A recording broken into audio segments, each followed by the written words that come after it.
Всем привет, друзья! Главный дилетант страны на связи. Сегодня мы снова решили поднять тему войны в Нагорном Карабахе. Сегодня ровно 12 дней, как идет этот вооруженный конфликт. Вы знаете, специально отслеживаю эту ситуацию из различных источников информации. Почему? Потому что так же, как и вы, оказался в такой лавине фейков, в лавине информации, в которой достаточно тяжело разобраться. Ну вот про некоторые итоги, которые я, условно говоря, подвел на сегодня, решил поделиться с вами. Итак, вторая неделя войны заканчивается. Призывы третьих стран к миру, ну, естественно, по боку такие призывы, как свидетельствует история, в общем-то, никогда ни к чему не приводят. Азербайджан говорит, что он готов прекратить военные действия в случае того, если Армения оставит оккупированный Нагорный Карабах.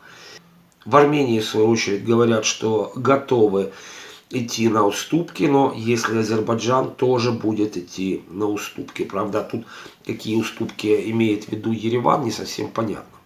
Говорить о потерях военной техники, ну, вообще бессмысленно. Почему? Потому что вот я фиксировал первые данные, которые приходили от сторон, и просто понял к концу первой недели, что если даже эту информацию, условно говоря, от каждой из сторон делить на два, то давным-давно и Армения, и Азербайджан остались не только бы без единого танка, без единого БМП, ну и вообще без единой артиллерийской установки, и даже без единой военной машины.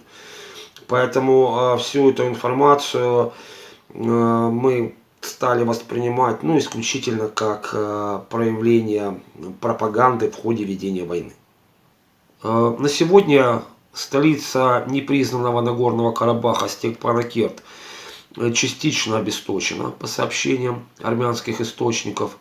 В свою очередь Азербайджан сообщает, что регулярному обстрелу со стороны Нагорного Карабаха и Армении подвергаются близлежащие к Нагорному Карабаху села на территории Азербайджана. Если говорить о потерях, то вы знаете, Баку заявил, что данные опубликует только после окончания войны. Ну а в свою очередь подтвержденные данные со стороны Армении — это уже 350 военнослужащих. Все больше и больше разного рода сведений приходят о том, что непосредственно задействованы какие-то вооруженные силы, вооруженные формирования от так называемых третьих лиц. Причем эта информация приходит из достаточно уважаемых источников. Ну, например, буквально на днях была опубликована в Нью-Йорк Таймсе информация о том, что зафиксированы в аэропорту Генджи два самолета F-16, два истребителя F-16, и якобы принадлежащих Турции.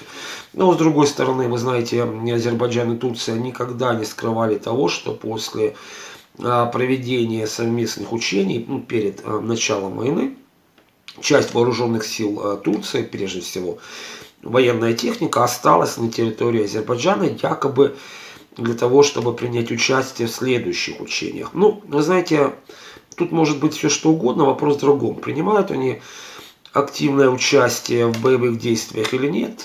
Буквально там несколько дней назад официальный Ереван выдал информацию о том, что один из его истребителей был сбит турецким F-16, но эта информация не нашла своего подтверждения с противоположной стороны. То есть эта информация снова-таки с одного бока. Что меня очень резануло, я ждал подтверждения этой информации, она пришла, что непосредственный пограничный контроль на границе Армении, в том числе в Ереванском аэропорту, осуществляют, на секундочку, российские пограничники.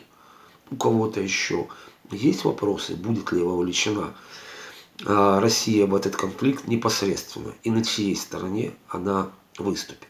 У меня лично таких вопросов после этой информации нет.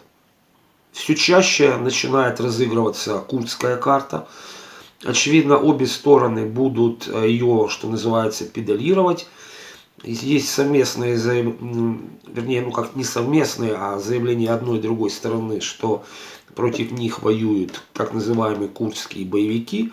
Но тут надо просто еще один факт учесть, что Курдистан — это непризнанный Курдистан, место компактного проживания курдского населения — это огромнейшая проблема, как и для Турции, как и для Армении, Ирана, Сирии, да, в общем-то, всего региона. Но нужно еще учесть другое, что в Армении проживает достаточно большое количество курдов, и вполне естественно, что они могут принимать участие, ну, правда, как граждане Армении.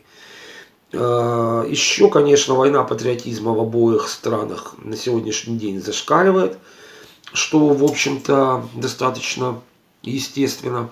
В Армении очень много недоуменных людей, которые высказывают свое мнение публично относительно, почему Россия на сегодняшний день открыто не поддержала Ереван в войне с Баку. Но вы знаете, что Баку точно такой же союзник, или почти точно такой же союзник Кремля, как и Ереван. Единственное, что Азербайджан не входит в разного рода военные союзы, в которые, например, в ВТКБ входит Россия и Армения. Поэтому, в общем-то, Кремль как бы тут сейчас на раздорожье. Хотя это раздорожье понятно, в какую сторону повернет.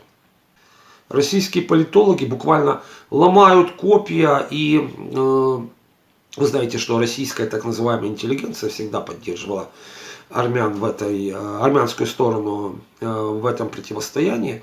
Ну, так вот, они ломают копья и выводят разного рода конспирологические теории, почему же все-таки этого не произошло, почему Путин не поддерживает Пашиняна открыто, тем более, что уже состоялось несколько телефонных звонков. Ну и в основном они приходят к точке зрения, что по личным мотивам якобы президент Российской Федерации мстит Пашиняну, что революция, которая в свое время произошла в Ереване, произошла без его одобрения. Ну так это или не так, вопрос спорный, но тем не менее мы имеем факт, что Кремль действует пока немножечко осторожно. Все может измениться буквально завтра. Завтра премьер-министр Российской Федерации прилетает в Ереван. Очевидно, будут какие-то заявления по итогам его визита. Правда, говорится в основном об экономических целях. Но вы знаете, когда в стране идет война, рассуждать о визитах первых лиц главного союзника и ограничиваться только экономикой, ну это просто смешно. Далее, 12 октября в Москве будет запланирован, по крайней мере, визит министра иностранных дел Армении, его переговоры с Лавровым. Очевидно, тут будет поставлена какая-то точка в единой политической линии Кремля и Еревана относительно возможных дальнейших сценариев развития событий. Тогда же 12 числа в Москве состоится встреча так называемой Минской группы по урегулированию конфликта в Нагорном Карабахе, которая действует с 1992 года, но, в общем-то, все ее действия, все эти годы были с нулевой эффективностью, поэтому как раз заявление этой группы, ее решение, ну, скорее как призваны для того, чтобы какое-то дипломатическое статус-кво поддержать. В общем, завершая этот кратенький обзор, война продолжается, война разгорается. Ну и будем следить за ситуацией, как всегда, из нескольких источников. Если что, будем обязательно вам сообщать. Ну, пока что я с вами прощаюсь. Если вам не жалко, поставьте, пожалуйста, лайк. Ну и не забудьте подписаться, пожалуйста, на канал. Всего доброго, пока-пока.